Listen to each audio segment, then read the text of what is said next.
Hello friends, welcome back to active mind biology based on class 11th and 12th NCERT के इस series में हम continue कर रहे हैं इवोल्यूशन चैप्टर को। और आज का हमारा टॉपिक रहने वाला है एविडेंसेस फॉर इवोल्यूशन। इसके पिछले वीडियो में हम डिस्कस कर चुके हैं origin of universe, origin of earth, origin of life on earth. तो ये सब जो है हम डिस्कस कर चुके हैं। उससे रिलेटेड मैंने आपको थियरीज भी बहुत सारी करवा दी हैं। और आज का हमारा जो टॉपिक रहने वाला है वो रहने वाला है एविडेंसेस फॉर इवोल्यूशन। क्या रहेगा? Evidences for evolution. तो देखिए, एविडेंसेस मीन्स क्या होता है? जैसे हम बोलते हैं सबूत, यानी मतलब कैसे हमको पता चलेगा कि इवोल्यूशन हुआ है, उसके लिए हमको क्या जरूरत होगा? हमको जरूरत पड़ेगी सबूत की। मतलब अगर कोई हमसे आके बोले कि जो है इवोल्यूशन इस तरह से हुआ है, तो हम उससे बोलेंगे कि आप जो बोल रहे हैं उसका आपके पास क्या सबूत है कि इस तरह से जो है इवोल्यूशन हुआ है।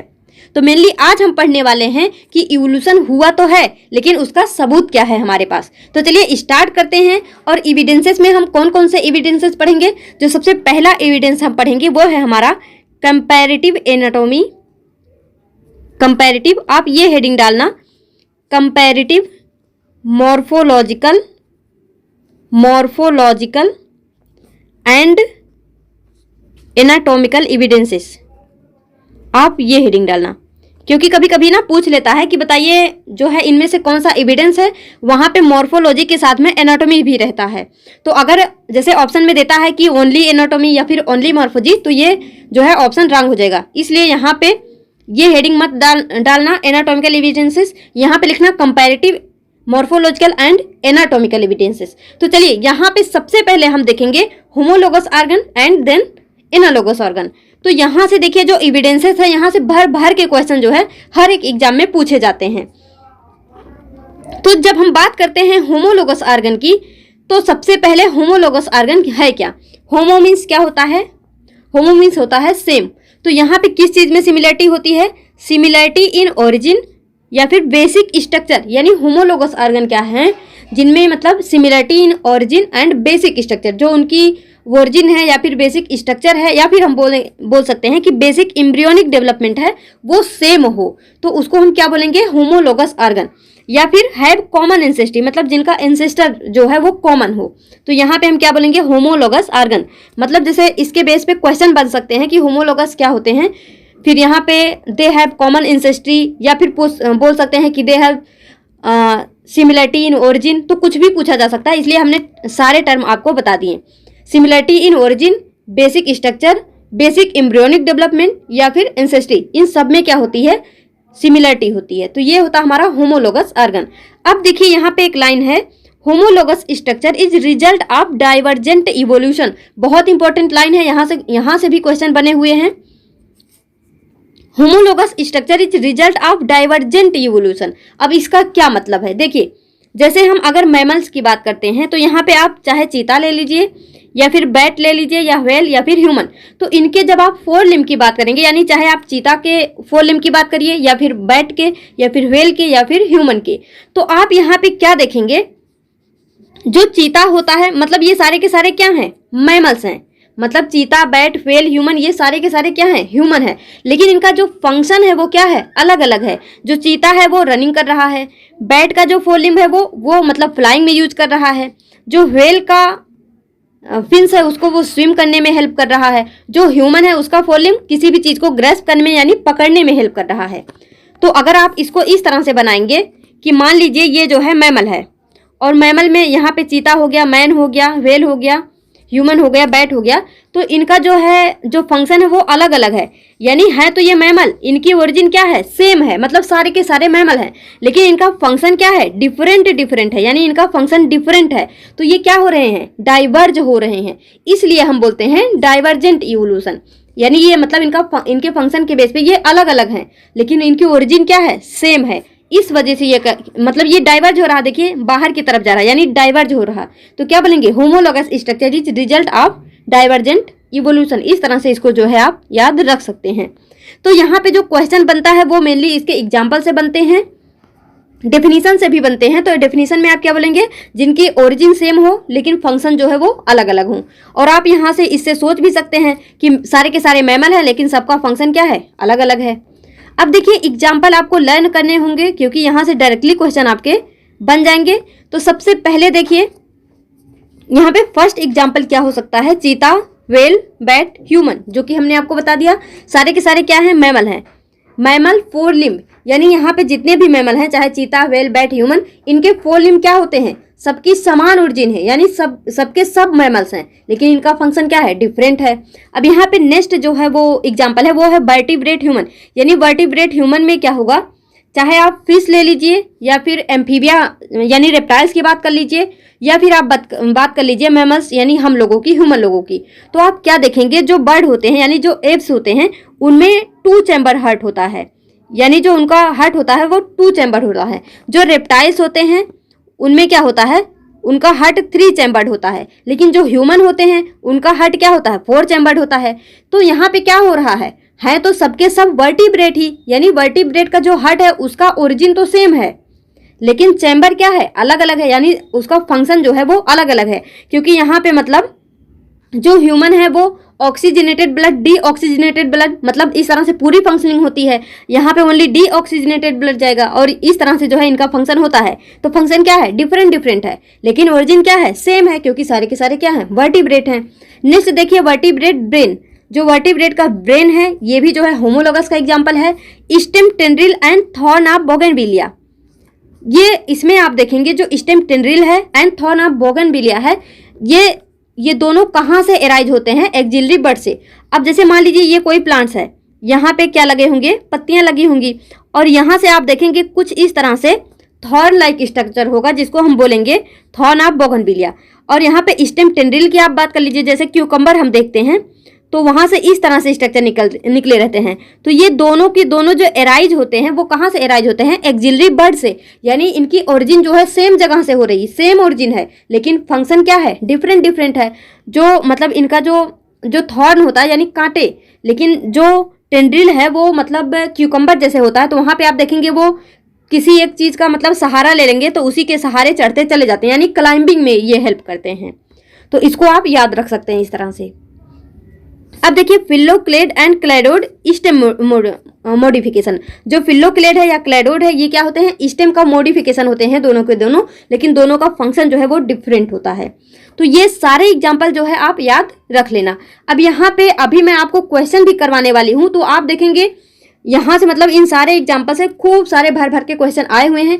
क्वेश्चन को कैसे अटेम्प्ट करना है ये भी हम देखेंगे। तो जब भी आपको होमोलोगस ऑर्गन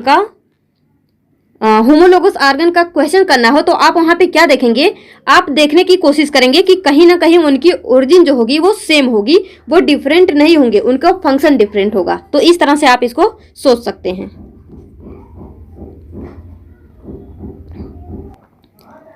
तो देखिए इसको आप जो है एक बार फिगर भी देख लीजिए ताकि आपके दिमाग में ये जो है परमानेंटली सेट हो जाए। तो देखिए ये क्या है, हमारा होमोलोगस ऑर्गन, मैन, चीता, व्हेल, बैट। अब आप जब इनका ये मतलब 4 लिम्स देखेंगे, ये इनका क्या है, 4 लिम्स है, तो इनका जो स्ट्रक्चर है जो वो मतलब सेम है, कॉमन एंसेस्ट्री है, लेकिन फंक्शन क्या है, अलग अलग है, जो कि अभी हमने आपको बताया। या फिर यहाँ देखिए ये मतलब human, cat, horse, bat, dolphin, ये सब क्या है, इनका जो ह्यूमरस है, रेडियस है, अल्ना है, कॉर्पसल्स है, मेटा कॉर्पसल्स है, फैलेंजेज है। तो मतलब सब में वही चीजें हैं, मतलब सेम चीजें हैं। देखिए सब में मतलब कॉमन चीजें हैं। तो क्या हुआ, यहाँ पे इनका स्ट्रक्चर सेम है, यानी ओरिजिन सेम है, बट फंक्शन क्या है, अलग अलग है। तो ये क्या हो गए, होमोलोगस स्ट्रक्चर या फिर होमोलोगस ऑर्गन। नेक्स्ट देखिए यहाँ पे, ये नहीं होगा,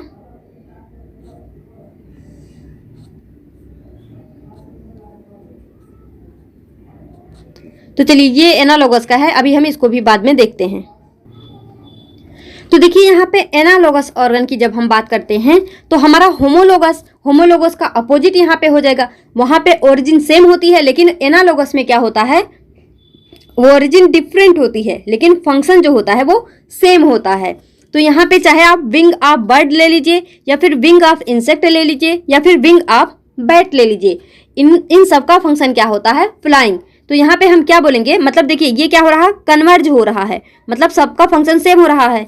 तो सभी जो जीव हैं उनको एक जगह पे उनका फंक्शन कन्वर्ज हो रहा है, तो इसको हम बोल देते हैं कि analogous organ is the result of convergent evolution. तो ये कन्वर्जेंट इवोल्यूशन का एग्जाम्पल होता है। तो यहाँ पे मतलब रिजल्ट होता है। तो पता है यहाँ पे क्वेश्चन कैसे बन सकता है, आपसे बोलेंगे कि मतलब इसमें से बताइए कि जो एनालॉगस ऑर्गन है वो क्या होते हैं। तो वहाँ पे दे देगा कि analogous organ origin is different and function is same and it is the result of, इस तरह से करके मतलब वहाँ फिर डाइवर्जेंट कन्वर्जेंट इस तरह से आपको कंफ्यूज करने की कोशिश करेंगे। तो आप याद रखना एनालॉगस ऑर्गन जो है वो रिजल्ट ऑफ कन्वर्जेंट इवोल्यूशन है। इसको आप एसी से भी याद रख सकते हैं, ए सी यानी A for analogous, C for convergent, और ये क्या है हमारा होमोलॉगस, और ये क्या है डाइवर्जेंट। तो एच डी को मत याद रखिए, हाँ एच डी भी याद रख सकते हैं। तो ए सी और एच डी, जो हमारा होमोलॉगस है वो डाइवर्जेंट इवोल्यूशन का रिजल्ट है, जबकि जो एनालॉगस है वो रिजल्ट ऑफ कन्वर्जेंट इवोल्यूशन है। अब यहाँ पे आप देखेंगे इसके एग्जाम्पल क्या क्या है, wing of bird, insect and bat. जो बर्ड है ये एप्स है, इंसेक्ट जो है ये मतलब इंसेक्ट में आ गए, बैट जो है वो मैमल है, यानी इनकी जो ओरिजिन है वो क्या हो गई, वो डिफरेंट है। अब यहाँ पे देखिए stem of potato and root of sweet potato. तो जो पोटैटो है वो क्या है स्टेम, लेकिन जो स्वीट पोटैटो है वो क्या है रूट। तो दोनों का ओरिजिन क्या हो गया, डिफरेंट हो गया। अब यहाँ पे फ्लिपर ऑफ डॉल्फिन या फिर पेंगुइन, जो पेंगुइन और डॉल्फिन है इनका जो फ्लिपर होता है वो कैसा होता है, मतलब उसके फंक्शन तो सेम होते हैं लेकिन उनकी ओरिजिन क्या होती है, डिफरेंट। क्योंकि पेंगुइन जो होता है और डॉल्फिन क्या होता है, मैमल्स होता है, और ये एप्स में आएगा। यहाँ पे देखिए आई ऑफ ऑक्टोपस एंड मैमल्स। तो देखिए आई ऑफ ऑक्टोपस हो या मैमल्स, इनका जो फंक्शन होता है वो सेम होता है, लेकिन जो ऑक्टोपस होते हैं ये मोलस्क होते हैं, जो मैमल्स है तो वो तो मैमल्स हैं ही। Fins of shark and whale, जो शार्क है और व्हेल है इन दोनों का फिन्स जो है उनकी ओरिजिन तो डिफरेंट होती है लेकिन फंक्शन क्या होता है, सेम होता है। तो इस तरह से ये सारे के सारे एग्जाम्पल जो है आप याद रख लीजिएगा। देखिए यहाँ पे नेक्स्ट हमारा जो एविडेंसेस है वो है वेस्टिजियल ऑर्गन। तो वेस्टिजियल ऑर्गन की जब आप बात करेंगे तो यहाँ पे हम देखते हैं वेस्टिजियल ऑर्गन होते क्या हैं। तो यहाँ पे डेफिनेशन क्या होगा, that are reducing but was functional in our ancestors. यानी वेस्टिजियल ऑर्गन हम बोल सकते हैं कि वो होते हैं जो कि इस समय रिड्यूस हो चुके हैं, उनका हमारी बॉडी में कोई भी फंक्शन नहीं है, लेकिन वो हमारे एंसेस्टर में, हमारे पूर्वज में क्या थे, फंक्शनल थे। जैसे आप देखेंगे जो मतलब यहाँ पे आपको जो है वेस्टिजियल ऑर्गन का क्या करना होगा, एग्जाम्पल याद रखना होगा, क्योंकि यहाँ से क्वेश्चन जो है वेस्टिजियल ऑर्गन के कैसे बनेंगे, आपको डायरेक्ट एग्जाम्पल देंगे और बोलेंगे कि बताइए कौन सा वेस्टिजियल ऑर्गन है या फिर नहीं है। इस तरह से क्वेश्चन आपसे बनेंगे। तो वेस्टिजियल ऑर्गन में क्या क्या आ जाएगा, nictitating membrane, pointed canine, third molar teeth जो है, vermiform appendix, hair on body, muscles to move ears, यानी ये सब क्या है हमारे वेस्टिजियल ऑर्गन है, जो कि हमारे अंदर में ये चाहे निक्टिएटिंग मेम्ब्रेन हो या पॉइंटेड कैनाइन हो या फिर थर्ड मोलर हो, ये सब हमारे अंदर में कोई इनका फंक्शन नहीं है इस समय। तो ये निक्टिएटिंग मेम्ब्रेन क्या होता है, जैसे हमारी जो आईज होती है तो यहाँ कोने पे आपको कुछ रेड रेड सा जो है दिखता होगा, रेड रेड सा, इसी को हम बोलते हैं निक्टिएटिंग मेम्ब्रेन। तो जो निक्टिएटिंग मेम्ब्रेन है ये फंक्शनल होती है मछलियों में। जो मछली होता है उसके आइस को बचाने के लिए पानी से उसमें पाया जाता है निक्टिएटिंग मेम्ब्रेन, लेकिन हमको तो पानी से बचना नहीं है और हमारे अंदर निक्टिएटिंग मेम्ब्रेन है, तो हमको मतलब हम कहीं ना कहीं ये बोलते हैं कि मछली में, हम यही बोल रहे हैं ना कि ऐसा ऑर्गन जो कि अभी रिड्यूस हो चुका है, मतलब हम में फंक्शनल नहीं है लेकिन हमारे पूर्वजों में फंक्शनल था। तो अगर ये मछली में फंक्शनल है यानी हम कहीं ना कहीं मछली से बने हुए हैं। हम ये बोल सकते हैं कहीं ना कहीं मछली जो है हमारी पूर्वज रही है। ऐसा नहीं है कि केवल बंदर ही हमारे पूर्वज हैं, मतलब बंदर भी तो हो सकता है मछलियों से बने होंगे, मतलब उसमें मॉडिफिकेशन होके वो बने होंगे। अब ऐसा नहीं है एक दिन में बने होंगे, इवोल्यूशन होने में बहुत समय लगा है जो कि हम पढ़ रहे हैं। तो देखिए यहाँ पे निक्टिएटिंग मेम्ब्रेन मछली में है, हम में नहीं है, तो कहीं ना कहीं हम इससे ये मतलब सोच पाते हैं कि इवोल्यूशन कहीं ना कहीं हुआ है, मतलब हम कहीं ना कहीं मछली से इवॉल्व हुए होंगे, ऐसा हम सोच रहे हैं, बस ये हम सोच रहे हैं। अगर आप देखेंगे एविडेंसेस में तो सबसे अच्छा जो एविडेंस माना जाता है, जिसको हम बोलते हैं पैलियोंटोलॉजिकल एविडेंस, जिसमें हम फॉसिल्स की बात करते हैं, वो एक ऐसा एविडेंस है जो कि हमारे सामने है और एक प्रत्यक्ष रूप में दिखता है। इसके अलावा जितने भी एविडेंसेस हम पढ़ेंगे ये हमारा केवल एक आइडिया है, मतलब हम सोचते हैं कि अगर ऐसा है तो ऐसा हुआ होगा, इस बेस पे हम एविडेंस दे रहे हैं। जबकि इसका पक्का सबूत नहीं है कि अगर मछली में निक्टिएटिंग मेम्ब्रेन फंक्शनल है तो हमारे अंदर में नहीं है फंक्शनल, और हमारे अंदर है तो हम मछली से बने होंगे, ऐसा कोई जरूरी नहीं है। पर हम कहीं ना कहीं एक अंदाजा लगा रहे हैं और उसी को हम एक एविडेंस के रूप में दे रहे हैं। तो एविडेंस में सबसे पक्का एविडेंस जो है, जो सबसे अच्छा है, जो सबसे सच्चा है, मतलब जिसको हम यकीन करेंगे ही करेंगे, वो है हमारा फॉसिल्स वाला यानी पैलियोंटोलॉजिकल एविडेंसेस। तो उसको अभी हम आगे डिस्कस करेंगे। तो यहाँ पे चलिए देखिए, आपको एक टर्म दिख रहा होगा एटॉविज्म। अब ये एटॉविज्म क्या होता है? तो कभी कभी आप देखे होंगे, मतलब कुछ बच्चे जब बेबी बॉर्न होता है यानी जो नवजात शिशु होते हैं, तो उनमें कभी ना कभी, मतलब हम न्यूज में सुनते हैं कि एक बच्चा हुआ जिसके पूंछ है, मतलब पूंछ वाला बच्चा, ऐसा बोलते हैं। या फिर आप देखेंगे, कभी आप देखे होंगे कि किसी किसी बेबी को मतलब 5 उंगलियों के बजाय 6 उंगली आ जाती है। तो वो जो 6वीं उंगली आ रही है या फिर बेबी को पूंछ आ जा रहा है, तो हम क्या बोल रहे हैं कि वो जो मतलब हमारे पहले यानी जो पूर्वजों में वो करेक्टर होता था वो अचानक उत्पन्न हो जा रहा है, कि मतलब अब के समय में। तो हम बोल रहे हैं रीअपियरेंस ऑफ एंसेस्टर करेक्टर, यानी जो एंसेस्ट्रल करेक्टर है उसका रीअपियर होना, दोबारा से आ जाना। तो इसी को हम बोल रहे हैं एटॉविज्म। एटॉविज्म जैसे hair on body, tail in newborn, wisdom teeth, ये सब क्या होते हैं? एटॉविज्म के एग्जाम्पल होते हैं। तो चलिए अब मैं आपको फिगर दिखाती हूँ। देखिए इस तरह से ये सारे के सारे क्वेश्चन अभी मैं आपको करवाऊंगी। एक बार आप जो है फिगर के थ्रू इसको क्लियर कर लीजिए। ये हमने आपको बता दिया। अब देखिए wing of bird, wing of bat, wing of butterfly, ये क्या है? ये एनालॉगस है, क्योंकि इनका जो ये विंग है ये कहीं ना कहीं इनको फ्लाइंग में हेल्प कर रहा है, लेकिन इनकी ओरिजिन जो है वो सेम नहीं है। ये एप्स हैं, ये मैमल्स हैं, ये जो है इंसेक्ट हैं। तो क्या हो गया यहाँ पे, मतलब इनकी ओरिजिन जो है डिफरेंट है, लेकिन सॉरी हाँ, इनका ओरिजिन जो है वो डिफरेंट है, लेकिन फंक्शन क्या है? सेम है। ये है हमारा potato and sweet potato. Potato क्या है हमारा? ये स्टेम मॉडिफिकेशन, हाँ मतलब ये स्टेम है और ये रूट मॉडिफिकेशन। तो दोनों का दोनों ओरिजिन क्या है? डिफरेंट डिफरेंट हो गया। अब यहां पे देखिए, चाहे वो पेंगुइन हो या फिर डॉल्फिन, तो इसी को हम क्या बोल रहे हैं? इसको हम बोल रहे हैं फ्लिपर। फ्लिपर ऑफ पेंगुइन या फिर फ्लिपर ऑफ डॉल्फिन, दोनों का फंक्शन क्या है? सेम सेम है, लेकिन दोनों का जो ओरिजिन है वो डिफरेंट है। ओरिजिन डिफरेंट क्यों है? क्योंकि जो पेंगुइन है ये एक मैमल्स है, और जो डॉल्फिन है ये एक मैमल्स है, जो पेंगुइन है वो एक एप्स है, एप्स। तो इस तरह से इसको आप क्वेश्चन में भी इसी तरह से अप्लाई करेंगे इस बात को। अब ये देखिए ऑक्टोपस और ह्यूमन आई की बात करते हैं तो फंक्शन सेम है, ओरिजिन डिफरेंट है। ये मोलस्क है, ये मैमल्स हैं। ऑक्टोपस क्या है? मोलस्क है, और ये मैमल्स हैं। तो क्या हो गया? दोनों की ओरिजिन डिफरेंट हो गई, लेकिन फंक्शन सेम है। अब यहां पे देखिए, ये आपको ये जो बेबी दिख रहा होगा, देखिए इसको पूंछ है, इस तरह से टेल है। तो इसको हम क्या बोल रहे हैं? यानी एंसेस्ट्रल करेक्टर, यानी बंदरों में होता था पूंछ, अभी भी होता है। तो बंदरों में पूंछ होता है और हमें पूंछ नहीं होता है, तो हम ये बोलते हैं मतलब कि कहीं ना कहीं हम बंदर से बने होंगे, क्योंकि बंदरों में पूंछ होता है और हमें नहीं है। यानी वो कहीं ना कहीं पूंछ जो हमें वो है मतलब रिड्यूज हो चुका है। तो हम बोलते हैं कहीं ना कहीं हम बंदर से जो है बने होंगे। अब जरूरी नहीं है कि हम बंदर से बने हैं, पर ऐसा हम मानते हैं, क्योंकि हमको बहुत सारी कैरेक्टर उनसे मतलब सेम सेम दिखता है, इस वजह से हम ऐसा मान लेते हैं। तो ये किसका एग्जाम्पल है? पूंछ का आना अचानक, एटॉविज्म का एग्जाम्पल है। अब यहाँ पे नेक्स्ट देखिए आप, ये देखिए भाई साहब को छः उंगलियां हैं। इस तरह के मैंने भी 2 बच्चे देखे हुए हैं जिनको मतलब 6 उंगली हैं। एक बच्चा तो उसका तो हल्का सा ऐसे उंगली अटैच था, तो उसको ऑपरेशन के थ्रू क्या किए, उसको कटवा दिए थे। लेकिन एक बेबी था उसका तो पूरी तरह से मतलब डेवलप्ड था, अभी भी है 6 उंगलियां दोनों हाथों में। तो ये कहीं ना कहीं एग्जाम्पल किस बात का है? ये एग्जाम्पल है एटॉविज्म का। ये किसका एग्जाम्पल है? एटोविज्म का। तो इसको याद रख लेना।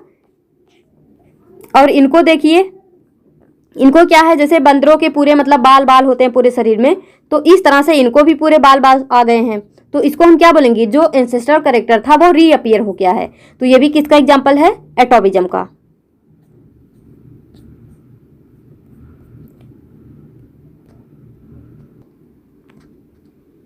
अब देखिए यहाँ पे कनेक्टिंग लिंक्स जो है ये भी कहीं ना कहीं ये बताते हैं कि हम मतलब जो पहले से जीव हैं उसी से आगे चल के बने हुए हैं। जैसे जब हम यहाँ पे देखते हैं तो देखिए feature match to two group, यानी जब दो ग्रुप का फीचर जो है किसी एक ऑर्गेनिज्म में मैच हो जाता है, तो हम जैसे यहाँ पे देखिए युगलिना जो है वो प्लांट एंड एनिमल जो है इनके बीच की कनेक्टिंग लिंक है। तो हम बोलते हैं कि जो युगलिना है ये प्लांट के भी करेक्टर शो करता है, एनिमल के करेक्टर भी शो करता है। तो कहीं ना कहीं हम ये बोलते हैं कि पहले प्लांट होंगे, फिर प्लांट के थ्रू ही एनिमल बने होंगे, यानी प्लांट से ही एनिमल बने होंगे।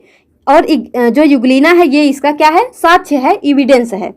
अब यहाँ पे देखिए प्रोटीरियो स्पोंजिया एक जो है एनिमल है, ये क्या है, प्रोटोजोआ और पोरीफेरा का कनेक्टिंग लिंक है। तो हम कहीं ना कहीं ये बोलते हैं कि प्रोटोजोअन से ही पोरीफेरन बने होंगे, यानी प्रोटोजोआ से ही पोरीफेरा इवॉल्व हुआ होगा। उसी तरह से नियोपिलाइना जो है वो एनिलिडा मोलस्का के बीच की कनेक्टिंग लिंक है, और इससे हम बोलते हैं कि इनालिडा से फिर मोलस्का बना होगा। आर्कियोप्टेरिक्स जो कि सबसे ज्यादा पूछा जाता है, ये रेप्टाइल्स और एप्स के बीच की कनेक्टिंग लिंक्स है। इसमें मतलब दोनों के लक्षण है, इसमें बीक है, विंग्स है, लेकिन कहीं ना कहीं ये क्या है, रेप्टाइल्स हैं, रेप्टाइल्स भी हैं, और बीक और विंग से हम सोचते हैं कि एप्स भी हैं। तो यहाँ पे क्या हो गया, यानी कहीं ना कहीं रेप्टाइल से एप्स बने होंगे, मतलब ये हम होंगे, मतलब ऐसा सोच रहे हैं कि ऐसा हुआ होगा, ऐसा हुआ हो ये जरूरी नहीं है। अब देखिए यहाँ पे जो आर्कियोप्टेरिक्स है ये अब इस समय पे नहीं है, और बाकी चीजें तो हैं। तो जो आर्कियोप्टेरिक्स है इसको हम बोलते हैं मिसिंग लिंक्स, यानी ये मिस है, ये मिसिंग कनेक्टिंग लिंक्स है। इसके बारे में हम पढ़ते हैं, जबकि ये है नहीं। अब पेरिपेटस क्या है, ये ऑर्थोपोडा और एनिलिडा के बीच का करेक्टर लिंक है। तो याद कर लेना, कभी कभी जो है पूछ लिया जाता है, तो इसको याद करना कि कौन किसके बीच की कड़ी है। नेक्स्ट देखिए, आपको एक टर्म दिख रहा होगा, स्टेसिजेनेसिस या फिर static evolution. The organism doesn't undergo evolution, यानी ऐसा नहीं है कि जब इवोल्यूशन हो रहा है तो सारे के सारे ऑर्गेनिज्म जो है वो इवोल्यूशन उनमें हो जाएगा। कुछ ऐसे भी होते हैं जो इवोल्यूशन शो नहीं करते। तो इसमें सबसे अच्छा एग्जाम्पल जो है वो है लिविंग फॉसिल्स, जिसको हम बोलते हैं लिमुलस। लिमुलस क्या है, किंग क्रैब। और ये आपसे पूछा भी जाता है कि व्हिच इज लिविंग फॉसिल्स, तो वहां पे आप बताएंगे लिमुलस। लिमुलस क्या है, लिविंग फॉसिल है, यानी जिंदा जीवा उसमें है, और इसको हम किंग क्रैब भी बोलते हैं। और उसी तरह से एक और एग्जाम्पल है सीलोकैंथ, जिसको हम लैटिमेरिया बोल रहे हैं। ये एम्फीबियन का करेक्टर जो है वो शो करता है। इसमें लोब फिन फिश भी हम इसको बोलते हैं, और ये कहाँ ऑब्जर्व किया गया था, साउथ अफ्रीका में 1938 में। तो ये दोनों एग्जाम्पल याद रख लेना कि स्टैटिक इवोल्यूशन या फिर स्टेसिजेनेसिस में लिमुलस और सीलोकैंथ जो है वो दोनों आते हैं, मतलब जिनमें इन्होंने अपने आप को चेंज नहीं किया, इनमें कोई भी इवोल्यूशन नहीं हुआ। नेक्स्ट आता है हमारा एम्ब्रियोलॉजिकल इवोल्यूशन। तो यहाँ पे जो एम्ब्रियोलॉजिकल, यानी कहीं ना कहीं हमारी एम्ब्रियो भी ये बताती है कि हम मतलब किस तरह से इवोल्यूशन हुआ होगा, किस तरह से इवॉल्व होंगे। तो यहाँ पे एक साइंटिस्ट थे जिनका नाम था अर्नेस्ट हेकल। इन्होंने एक लॉ दिया, इन्होंने क्या दिया, बायोजेनेटिक लॉ। और इन्होंने क्या बताया, ओंटोजेनी रिकैपिचुलेट्स फाइलोजेनी, यानी ontogeny means embryo, recapitulates means repeats, phylogeny means ancestral history, यानी जो हमारी एम्ब्रियो है वो कहीं ना कहीं अपने एंसेस्ट्रल हिस्ट्री को रिपीट करती है। अभी वो यहाँ पे मतलब फिगर एड ऑन होना भूल गया है, तो याद रखना, आपको एनसीईआरटी में वो इमेज मिल जाएगा, या फिर मैं नेक्स्ट वीडियो में दिखा दूंगी। कुछ इस तरह से आप देखे होंगे उस फिगर को कि यहाँ मतलब ये मछली, यहाँ पे हम मतलब फिश ले लेते हैं, फिर एम्फीबिया ले लेते हैं, फिर ह्यूमन ले लेते हैं। तो आप देखेंगे कहीं ना कहीं जब स्टार्टिंग फेस होता है तो वहाँ पे मछली का एम्ब्रियो, एम्फीबिया का एम्ब्रियो और मैन का जो एम्ब्रियो है वो सेम है। तो ये जो अर्नेस्ट हेकल हैं, इन्होंने ये बताया कि जब हम मतलब हमारा जो एम्ब्रियो बनता है वो पहले मछली की तरह होता है, फिर एम्फीबिया की तरह होता है, फिर लास्ट में मतलब ह्यूमन की तरह होता है। और इनके इस थियरी को जो है रिजेक्ट कर दिया गया, किसके द्वारा, वॉन बियर के द्वारा। वॉन बियर ने कहा ऐसा नहीं है कि हम पहले मछली बनते हैं, फिर एम्फीबिया बनते हैं, फिर ह्यूमन बनते हैं। इन्होंने कहा मतलब वो करेक्टर जो है शो कर सकता है उसके जैसा, पर ऐसा नहीं है कि हम पहले मछली थे, फिर एम्फीबिया थे, फिर ह्यूमन बन गए। तो देखिए यहाँ पे याद रख लेना, जो अर्नेस्ट हेकल हैं, एक तो इनके लॉ का नाम है बायोजेनेटिक लॉ, या फिर इसी को रिकैपिचुलेशन थियरी भी बोल देते हैं। तो याद रख लेना, अगर पूछा जाएगा तो आप बताएंगे रिकैपिचुलेशन थियरी किसने दिया? अर्नेस्ट हेकल ने। इन्होंने क्या बताया? Pharyngeal gill slits, development of heart, brain, kidney, notochords. तो इन्होंने बताया कि जैसे जब हम जो हमारा एम्ब्रियो बनता है तो वहां पे गिल स्लिट बनता है। जैसे मछली में क्या पाए जाते हैं? गिल्स पाए जाते हैं, तो गिल स्लिट बनता है, फिर गिल्स बनते हैं। तो हम में जब गिल स्लिट बनता है और फिर आगे चल के वो वहां पे मतलब गिल्स नहीं बनता, तो हम ये सोचते हैं गिल स्लिट हम में भी बना, मछलियों में भी बना, तो कहीं ना कहीं हम उससे इवॉल्व हुए होंगे। इस तरह से जो है यहाँ पे बता दिया जाता है। तो एम्ब्रियोलॉजिकल इवोल्यूशन या फिर बायोजेनेटिक लॉ या फिर रिकैपिचुलेशन थियरी दी गई थी अर्नेस्ट हेकल के द्वारा, और इसको रिजेक्ट किया गया था वॉन बियर के द्वारा। नेक्स्ट यहाँ पे आता है एडॉप्टिव रेडिएशन। एडॉप्टिव रेडिएशन की जब आप बात करेंगे तो देखिए एक बार इसको पढ़िए। Process of evolution of different species in a given geographical area starting from a point and literally radiating to other area of geography या फिर habitat। तो यहाँ पे आप देखना, तो देखिए ये एडॉप्टिव रेडिएशन के बारे में हम आपको क्या बताने की कोशिश कर रहे हैं। मान लीजिए एक क्या है, यहाँ पे एक बड़ा सा हैबिटेट है। क्या है? एक बड़ा सा जियोग्राफिकल एरिया है। ये क्या है? जियोग्राफिकल एरिया है। अब यहाँ पे बहुत सारे क्या होंगे? बहुत सारे स्पीसीज होंगे। इस एरिया में बहुत सारे क्या होंगे?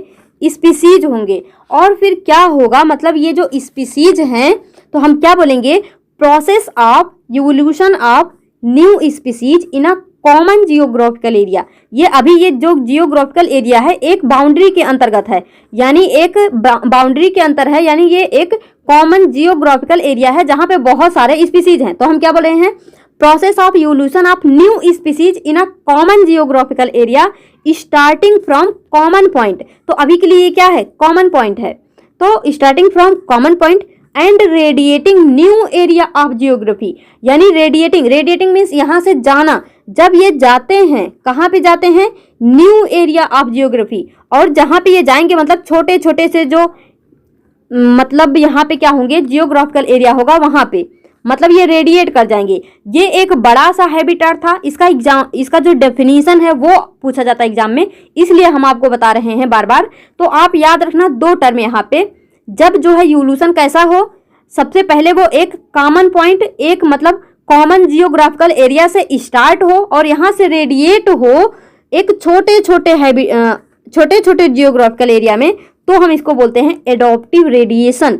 अब यहाँ पे हम अगर आपको एग्जांपल दें तो जो डार्विन फिंचेस थे, जब डार्विन जो है गैलापागोस आइसलैंड पे गए थे, इसको अभी हम आगे भी पढ़ेंगे, तो अभी के लिए याद रखिए जब डार्विन जो है, डार्विन कहाँ पे गए थे? Galapagos island. तो ये मतलब एक बड़ा सा जियोग्राफिकल एरिया हो गया। तो डार्विन ने वहां पे क्या देखा, मतलब ये जो गैलापागोस आइलैंड है ये छोटे छोटे मतलब हैबिटेट, छोटे छोटे आइसलैंड से मिलकर जो है वो बना हुआ था।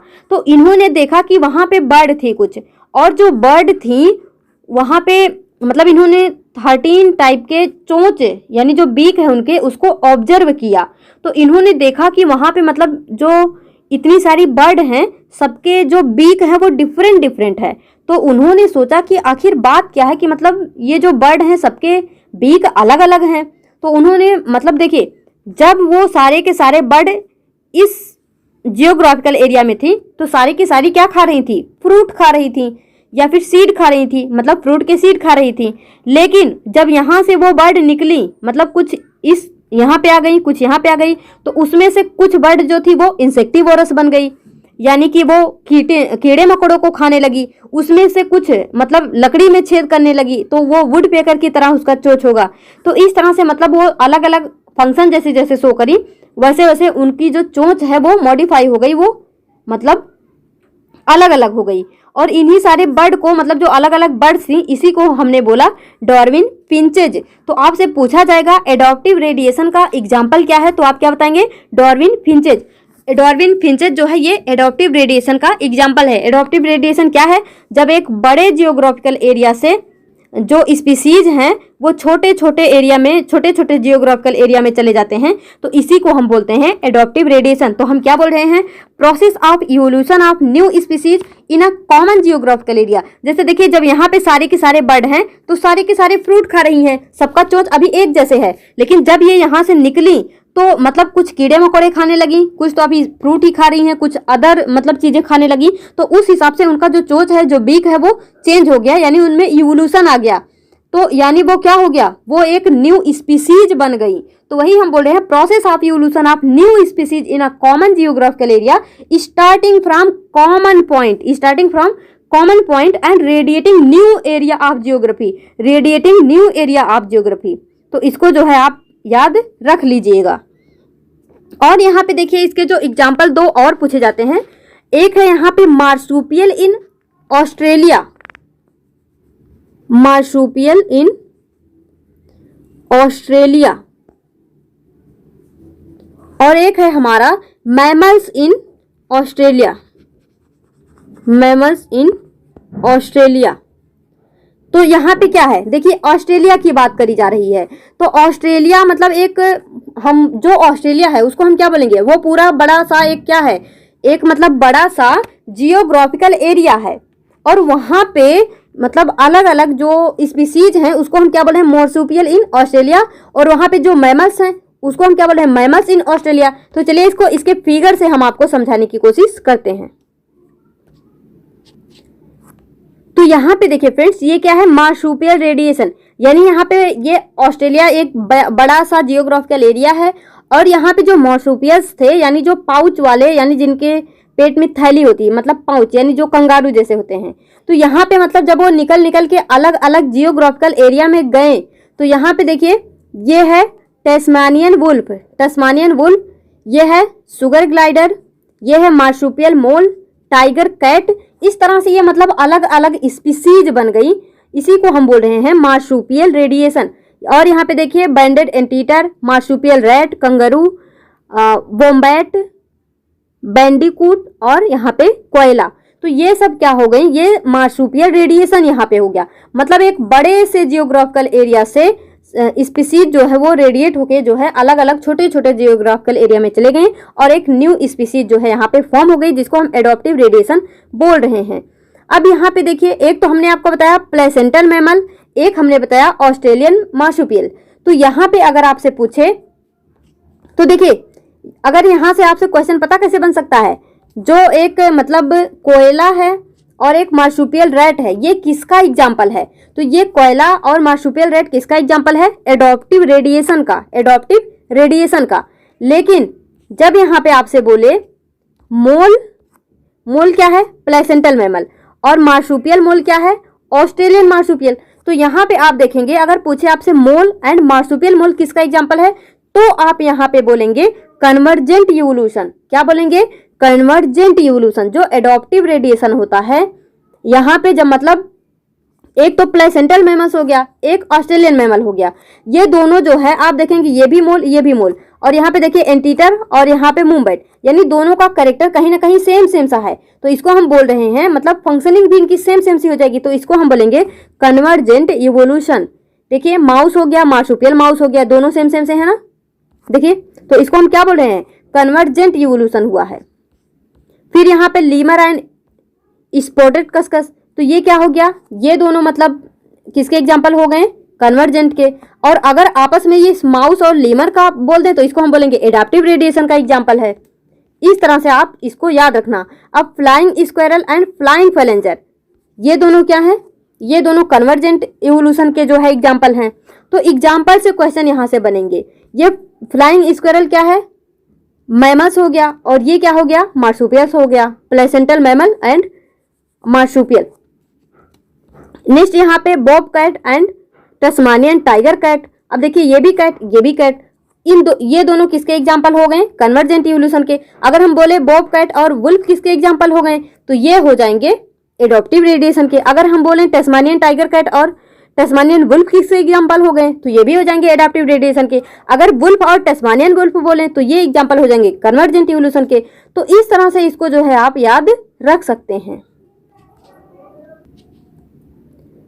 तो अब देखिए यहाँ पे आता है हमारा फॉसिल एविडेंसेस या फिर पैलियोंटोलॉजिकल एविडेंसेस। ये जो हमारा एविडेंसेस है ये सबसे ज़्यादा इस पे हम मतलब बोल सकते हैं कि रिलायबल है, यानी विश्वसनीय है। तो देखिए, क्योंकि जीवाश्म जो है, जो फॉसिल्स है, उसको हम देख सकते हैं, उसको हम देखेंगे तो जाहिर सी बात है अगर वो है तो इवोल्यूशन हुआ ही है। बाकी चीज़ें तो हम बोल रहे हैं कि ऐसा हुआ होगा, लेकिन यहाँ हम ऐसा नहीं बोलेंगे कि ऐसा हुआ होगा, यहाँ पे तो हम देख रहे हैं। तो देखिए फॉसिल्स हैं क्या, सबसे पहले ये आपसे पूछा जा सकता है। तो फॉसिल्स और remains of hard part of life forms found in rocks, यानी जो रॉक्स होते हैं, हमारे चट्टान होते हैं, उनके बीच में कभी कभी आप देखेंगे कि कुछ चीज़ें जो होती हैं वो वहाँ पे उसके नीचे मतलब छप जाती हैं।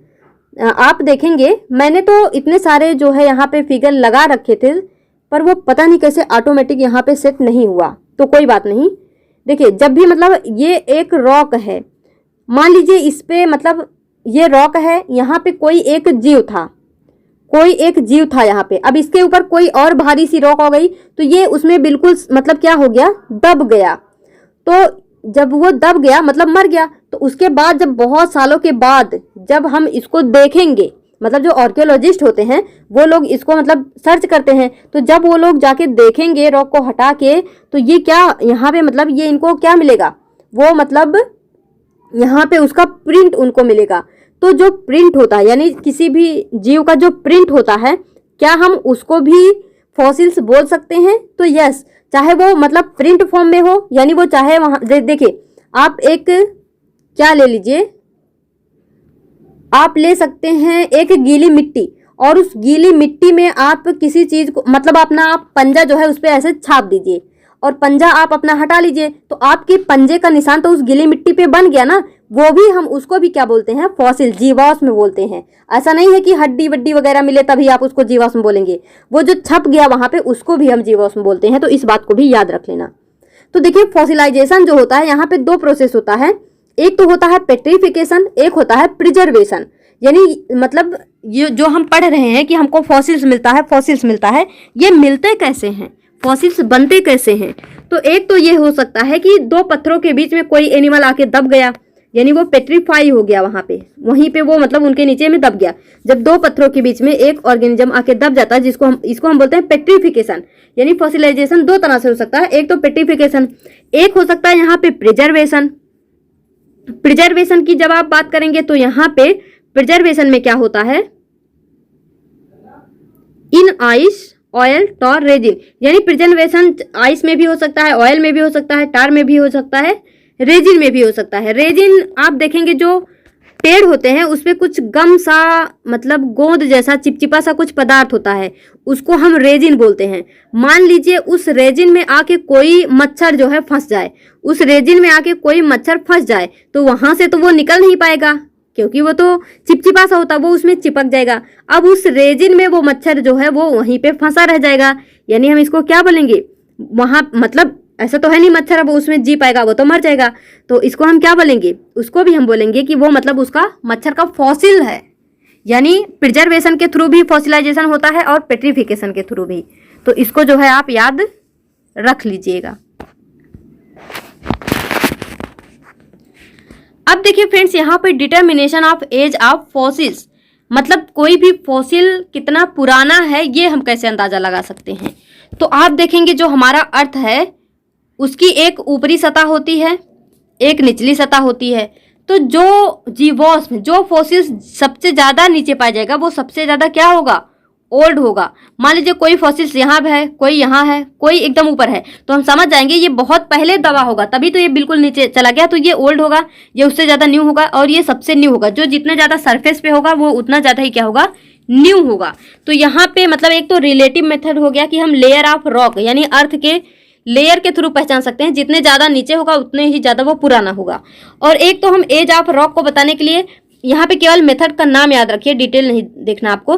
Potassium organ method, radio carbon dating, ESR यानी इलेक्ट्रॉन रेजोनेंस मेथड, जो कि सबसे एक्यूरेट मेथड है इसका, और लेड डेटिंग, ये सब के थ्रू हम क्या करते हैं, एज ऑफ रॉक्स यानी चट्टान की एज कितनी है, कितना पुराना है वो, इसको जो है यहाँ पे निकाल सकते हैं इसके थ्रू। तो आप ये मेथड याद रखना, यहाँ से क्वेश्चन बन सकते हैं। अब यहाँ पे देखिए नेक्स्ट है हमारा जियोलॉजिकल टाइम स्केल। तो जो जियोलॉजिकल टाइम स्केल है, यहाँ पे ये हमको देखना है अर्थ हिस्ट्री, मतलब किस तरह से हमारा जो अर्थ है उसका जो एज है वो किस तरह से डिवाइड हुआ है, मतलब उसका टाइम स्केल जो है। तो earth history divided into time scale, जो अर्थ हिस्ट्री है मतलब अर्थ के बनने की जो हिस्ट्री है उसको टाइम स्केल में जो है डिवाइड किया गया है, और किसके बेस पे, on the basis of fossils, fossils के बेस पे जो है डिवाइड किया गया है। तो देखिए जो सबसे बड़ा पीरियड होता है, मतलब जो टाइम स्केल का सबसे बड़ा यूनिट जो होता है वो होता है ईओन। ईओन के अंदर में मतलब इसके अंडर में बहुत सारे ईरा हो सकते हैं, ईरा के अंडर में बहुत सारे पीरियड हो सकते हैं, और पीरियड के अंडर में बहुत सारे इपोच हो सकते हैं। तो इसको आप याद रखना, जो टाइम स्केल है उसका सबसे बड़ा यूनिट जो है वो है eon, then era, then period, then epoch. अब यहाँ पे देखिए हमने पढ़ा कि 0 से 4.5 बिलियन ईयर एगो, तो यहाँ पे जो हमारा अर्थ है सबसे पहले यहाँ पे क्रिप्टोजोइक, यहाँ पे इसको हम इयोन्स में जब डिवाइड करते हैं तो 2 इयोन्स में करते हैं, एक फेनोरोजोइक, एक है क्रिप्टोजोइक। क्रिप्टोजोइक मीन्स हिडन लाइफ फॉर्म, यानी जब लाइफ फॉर्म बना ही नहीं था। और इसमें क्या है, एक है हमारा एजोइक, इसको फर्स्ट नंबर डालना, इसको सेकेंड, और यहाँ पे इसको थर्ड, इसको फोर्थ, इसको फिफ्थ, इसको सिक्स्थ, ये नंबर इस तरह से डालना आप। सबसे पहले एजोइक आया, एजोइक यानी जहां पे कोई भी लाइफ नहीं था। आर्कियोजोइक में मतलब लाइफ बनना अभी स्टार्ट हुआ, बहुत ही प्रिमिटिव टाइप का लाइफ है। उसके बाद आता है proterozoic, then Palaeozoic, then mesozoic, then cenozoic. Cenozoic वो है जो अभी रिसेंट में चल रहा है, यानी जहां अभी हम लोग रह रहे हैं, हम लोग जो जी रहे हैं, ये कौन सा इरा है, ये है हमारा सीनोजोइक। तो इयोन्स जो है ये मतलब 6 इरा में डिवाइडेड है। एक तो क्रिप्टोजोइक 2 इरा में डिवाइडेड है, एजोइक, आर्कियोजोइक। जो फेनोरोजोइक है वो 4 इरा में डिवाइडेड है, जो कि है प्रोटीरियोजोइक, पैलियोजोइक, मीसोजोइक, सीनोजोइक। यहाँ पे ये इंपॉर्टेंट है, इसको आपको याद रखना है। तो यहाँ पे हम आपको इसका एक ट्रिक बताते हैं। यहाँ पे आप इसके सीक्वेंस को किस तरह से याद रख सकते हैं, तो याद रखना सबसे पहले प्रोटीरियोजोइक आया, then Palaeozoic, then Mesozoic, then Cenozoic. तो कैसे याद रखेंगे, प्रेस प्रेस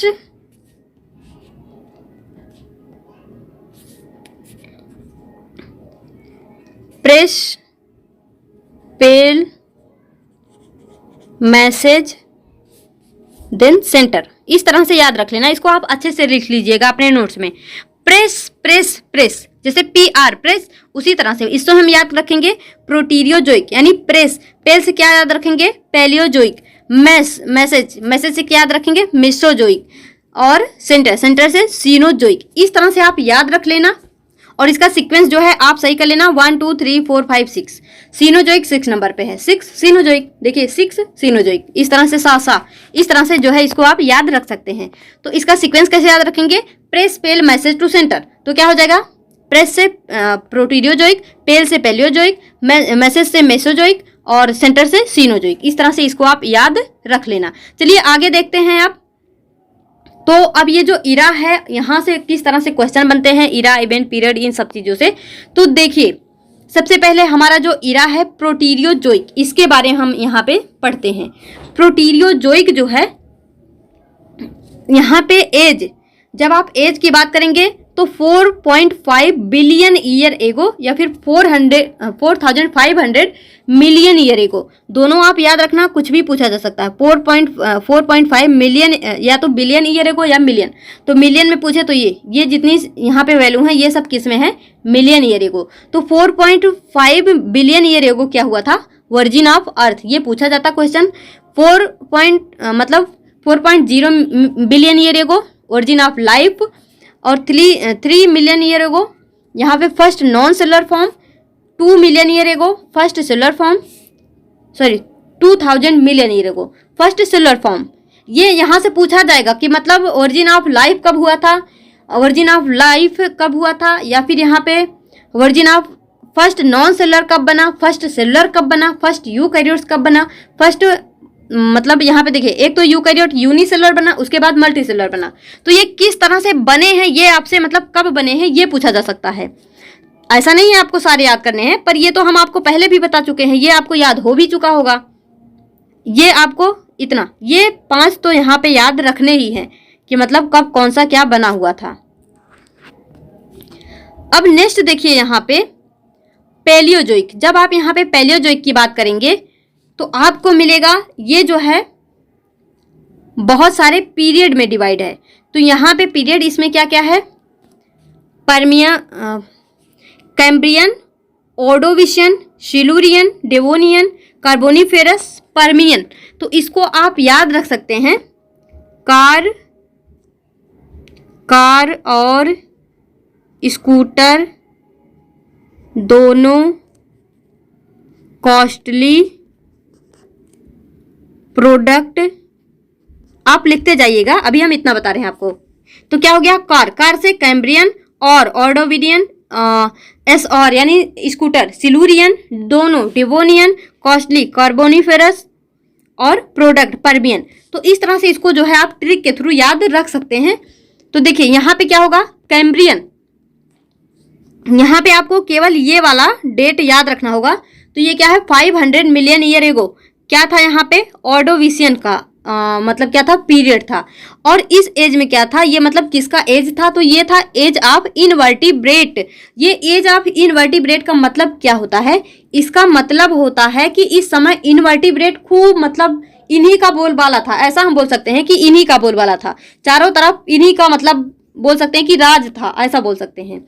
तो आपसे पूछा जाएगा अगर कि एज ऑफ इनवर्टिब्रेट क्या है, तो आप बताएंगे ऑर्डोविशियन। और अगर आपसे पूछे वर्जिन ऑफ इनवर्टिब्रेट कब हुआ था, तो आप बताएंगे कैम्ब्रियन। इस तरह से आपसे मतलब पीरियड, इपोज कुछ भी पूछा जा सकता है। अगर वो आपसे जो है इरा पूछते हैं तो आप पैलियोजोइक बताएंगे, अगर आपसे वो पीरियड पूछते हैं तो आप यहाँ पे ऑर्डोविशियन या फिर कैम्ब्रियन बताएंगे, जो भी आपसे पूछा जाएगा।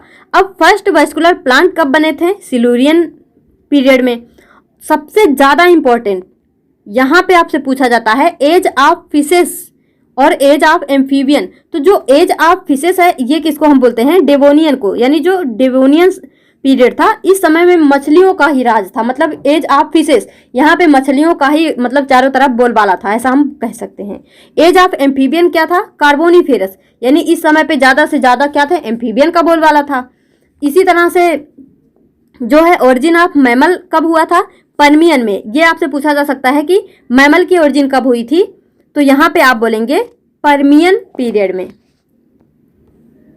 फिर यहाँ पे मीसोजोइक इरा आता है, यहाँ पे हम बात करते हैं। देखिए ये तीनों याद रखना, सबसे पहले जुरासिक, एक हो गया जुरासिक से पहले ट्राइएसिक और जुरासिक के बाद यहाँ पे क्रिटेशियस। तो आप इसको टीजेसी इस तरह से याद रख सकते हैं। तो जो जुरासिक था एज ऑफ रेप्टाइल्स। अगर इधर उधर की कोई आवाज आए आपको प्लीज मैनेज कर लेना, आप जो है मेरी आवाज पे फोकस करना। देखिए जो जुरासिक था एज ऑफ रेप्टाइल्स। तो ये भी इंपॉर्टेंट है, ये आपसे पूछा जाता है कि एज ऑफ रेप्टाइल्स क्या था। तो देखिए हम क्या पढ़ रहे हैं कि कभी मछलियों का बोलबाला था तो कभी एम्फीबियन का बोलबाला था। मतलब एम्फीबियन में अधिकतर हम मेढक को बोलते हैं, मतलब मेढकों का बोलबाला था। फिर यहाँ पे कभी रेप्टाइल्स का बोलबाला था। क्या बात है, मतलब एक बार मछली आई, मछली गई, फिर मेढक आया, मेढक गई, फिर छिपकली आई। रेप्टाइल्स में कौन आते हैं, हमारे डायनासोर्स आते हैं। तो देखिए ट्राइएसिक में वर्जिन ऑफ डायनासोर, यानी यहाँ पे देखिए इसको आपको मैं एक फनी वे में बताती हूँ।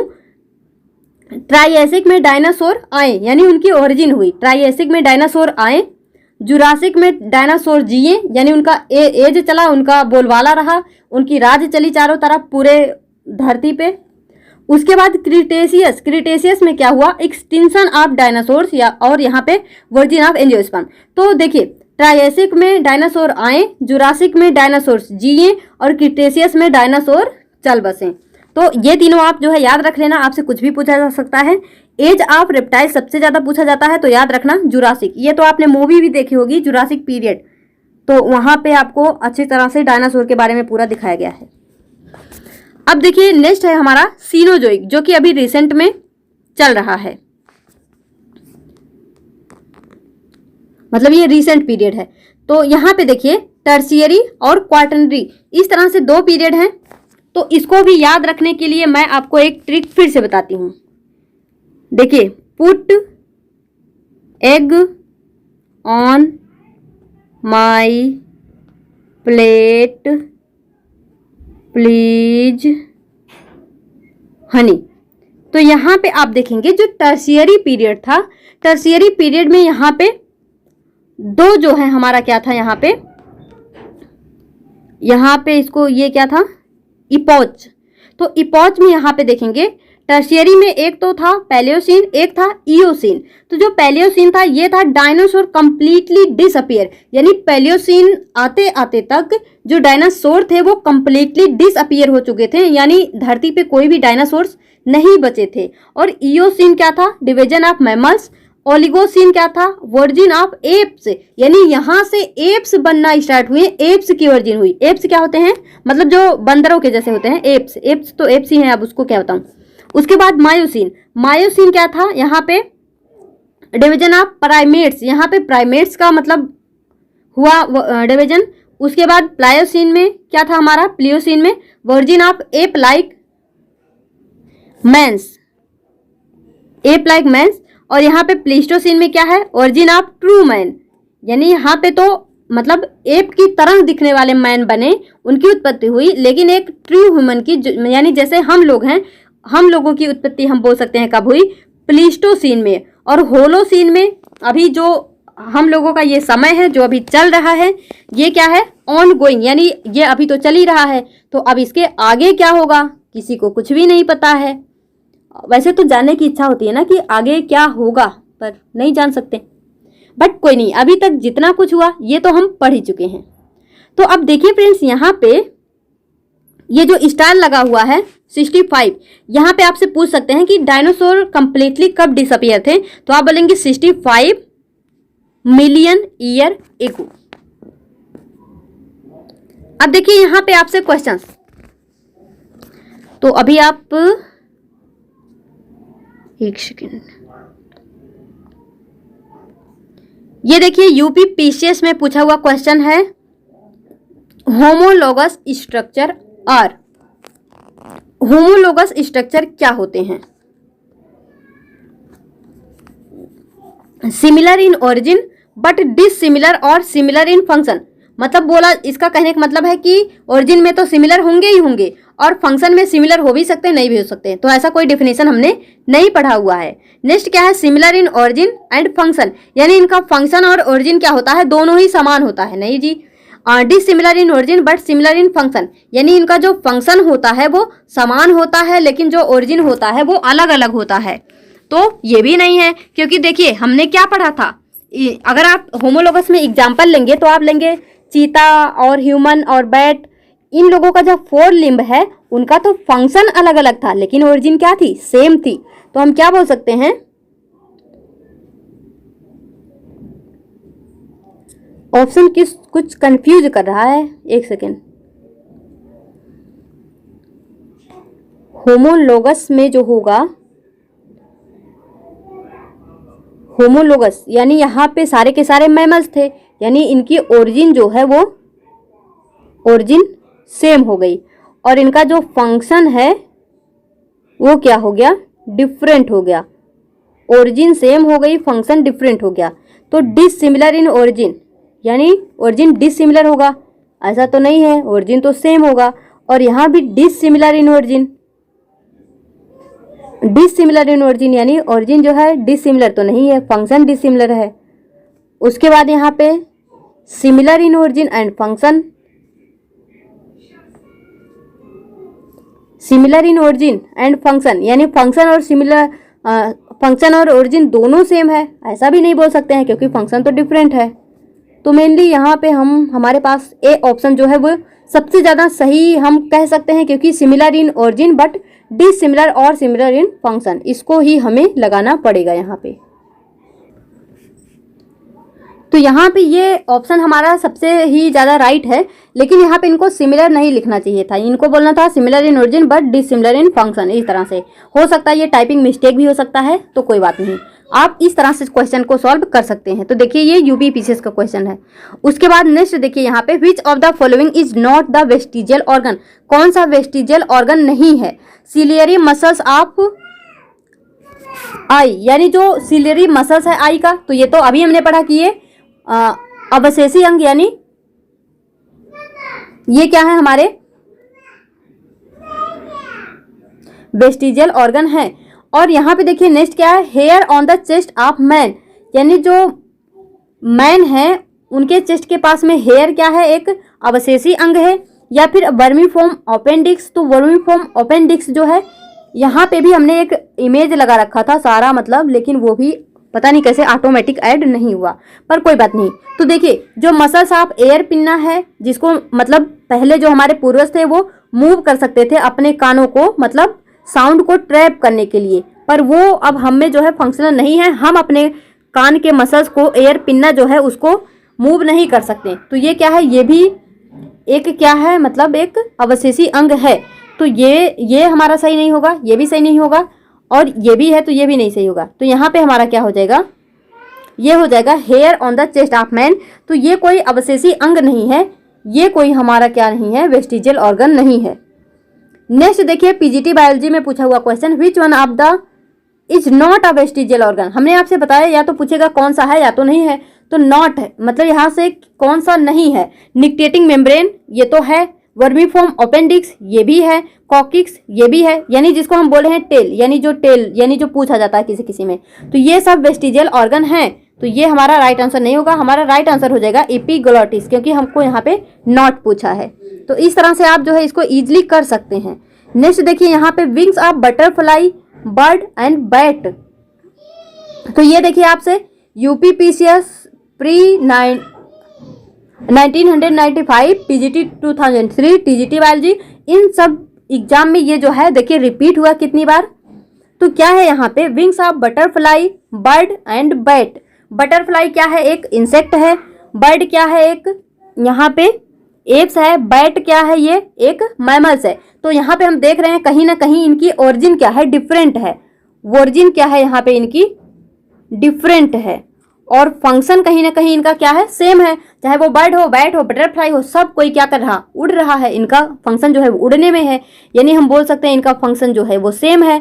तो ऐसा कौन सा था, वो होमोलोगस था या फिर एनालोगस था? देखिए वेस्टिजियल ऑर्गन या फिर अनरिलेटेड ऑर्गन, ऐसा अनरिलेटेड ऑर्गन कहाँ से कब से आने लगे, ये तो हमने कुछ पढ़ा नहीं।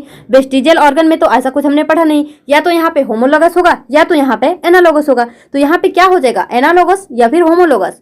तो याद रखना friends, wing of butterfly, bird, bat, या तो यहाँ पे देखिए मैंने आपको कैसे बताया, बैट एक मैमल है, बर्ड एक मतलब एव्स है, बटरफ्लाई एक इंसेक्ट है। तो यहाँ पे ये मतलब अलग अलग हैं, तो ये हो जाएगा होमोलोगस या सॉरी एनालोगस।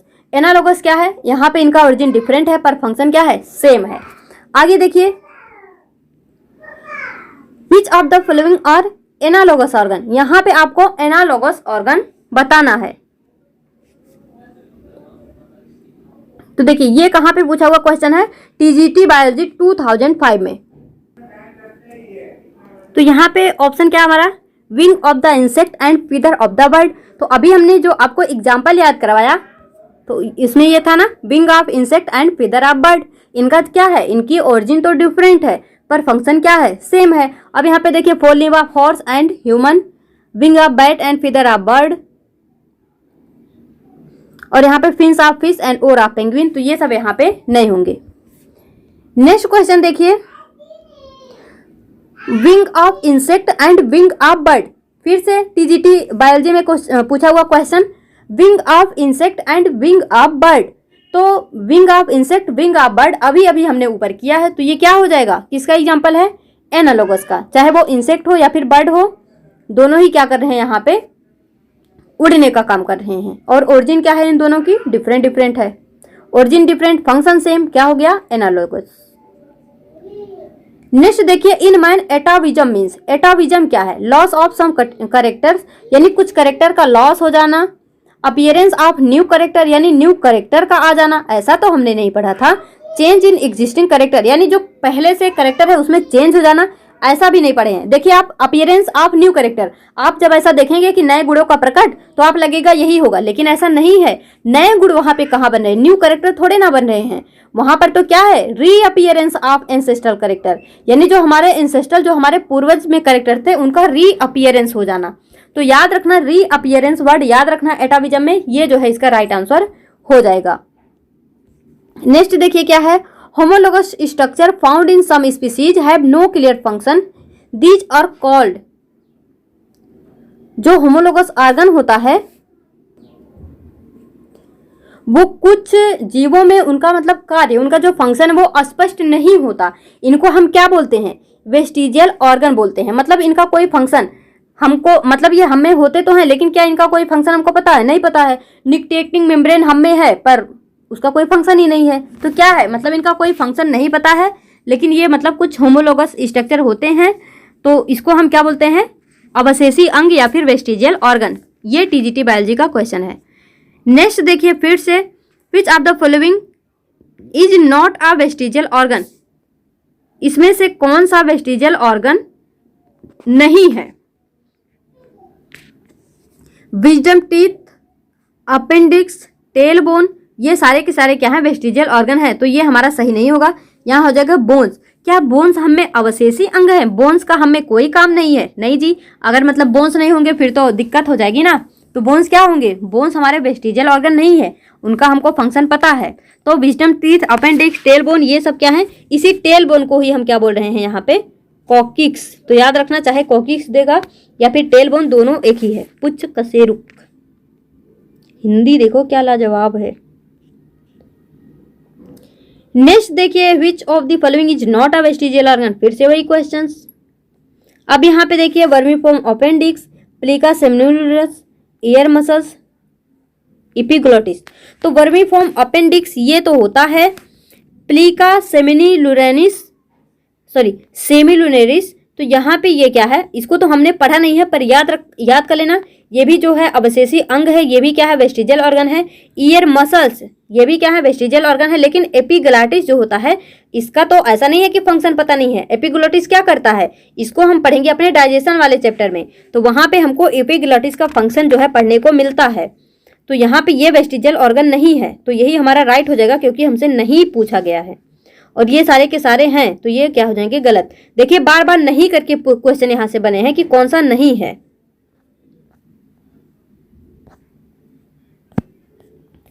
तो यहाँ पे ये सारे के सारे क्वेश्चन ऐसे थे जो कि मतलब अदर एग्जाम में पूछे गए थे। कुछ क्वेश्चंस ऐसे भी हैं जो कि ये आपको मेडिकल एग्जाम में पूछे हुए क्वेश्चन हैं। इससे आपको एक अंदाजा लगेगा कि देखिए मतलब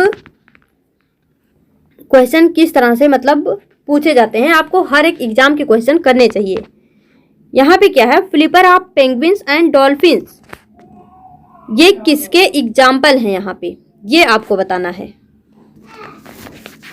तो देखिए टीजीटी पीजीटी में क्या है, डायरेक्ट क्वेश्चन पूछ रहे हैं, पर अब यहाँ देखिए आपको घुमा दिया है थोड़ा सा, तो यहाँ पे आप जो है आपका दिमाग अच्छे से यूज होगा, तो इसके भी क्वेश्चन आपको करने चाहिए। देखिए flippers of penguin and dolphins और example of.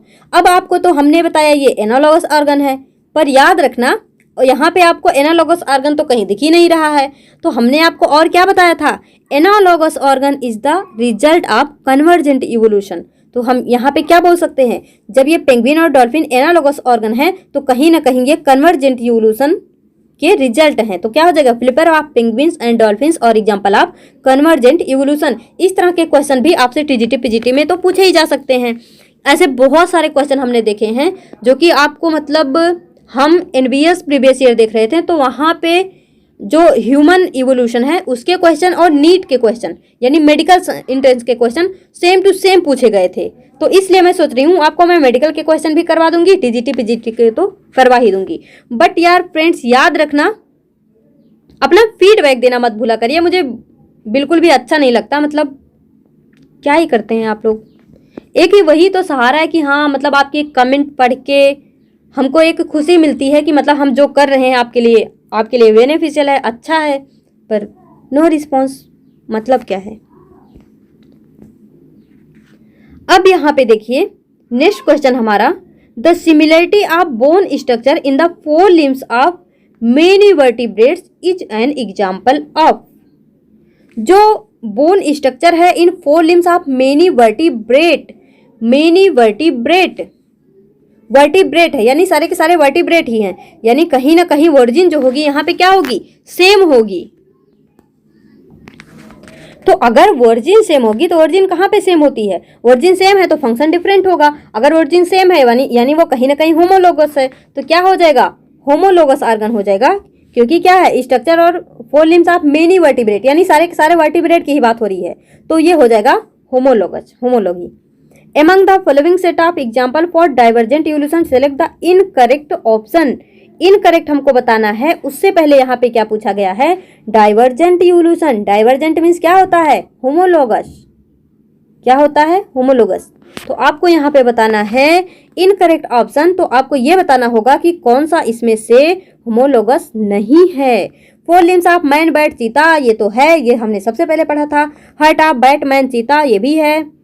Brain of Batman चीता, ये भी है। आई ऑफ ऑक्टोपस बैटमैन, जो ये सारी चीजें हैं इनका फंक्शन तो सेम है, पर ऑक्टोपस क्या है, मोलस्क है, बैट और मैन क्या है, मैमल्स है, तो ये कहीं ना कहीं किसका एग्जाम्पल है, ये एग्जाम्पल है, हम बोल सकते हैं एनालॉगस ऑर्गन का, या फिर क्या, या फिर कन्वर्जेंट इवोल्यूशन का। तो इस पॉइंट को आप जो है याद रखना।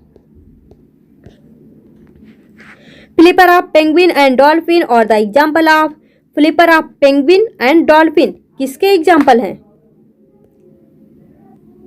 तो हमने अभी भी आपको एक क्वेश्चन करवाया कि दोनों का फंक्शन तो सेम होता है, पर ओरिजिन क्या होती है, डिफरेंट होती है। पेंगुइन एप्स में आ जाएगा, लेकिन डॉल्फिन मैमल्स में आ जाएगा, तो यहाँ पे क्या हो जाएगा, यहाँ पे हो जाएगा हमारा ये एनालॉगस स्ट्रक्चर। क्या हो जाएगा, एनालॉगस स्ट्रक्चर या फिर analogous organ.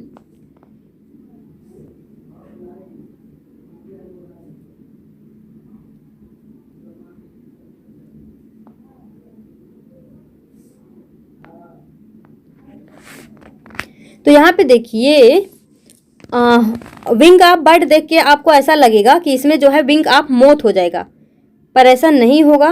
Wing of moth यहाँ पे नहीं होगा। डॉर्सल फिन ऑफ शार्क नहीं होगा। हाइंड लिम्ब ऑफ रैबिट नहीं होगा। अब देखिए अगर वर्टिब्रेट के हिसाब से देखें तो ये हो सकता है, पर यहाँ पे हाइंड लिम्ब दिया है तो ये नहीं होगा। तो यहाँ पे जो हो जाएगा वो होगा हमारा flipper of whale. Flipper of whale.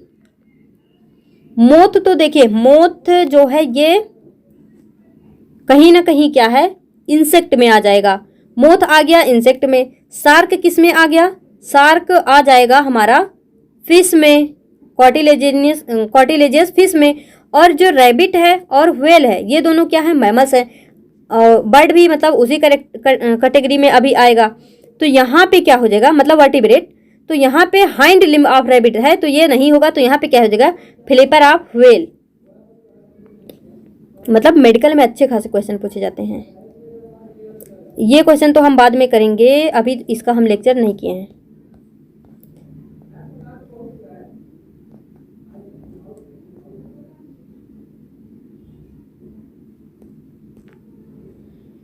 यहाँ पे देखिए wing of bird and wing of an insect. और जो विंग ऑफ बर्ड है और विंग ऑफ इंसेक्ट है ये किसके एग्जाम्पल है, तो ये बर्ड है, ये इंसेक्ट है। कहीं ना कहीं इसकी ओरिजिन जो है वो क्या है, डिफरेंट है, पर फंक्शन क्या है, सेम है। तो अगर फंक्शन सेम है, ओरिजिन डिफरेंट है, तो ये हो जाएगा एनालॉगस ऑर्गन। और एनालॉगस क्या होता है, कन्वर्जेंट इवोल्यूशन। तो ये हमारा राइट आंसर हो जाएगा। यहाँ पे फिर चलिए हो गया।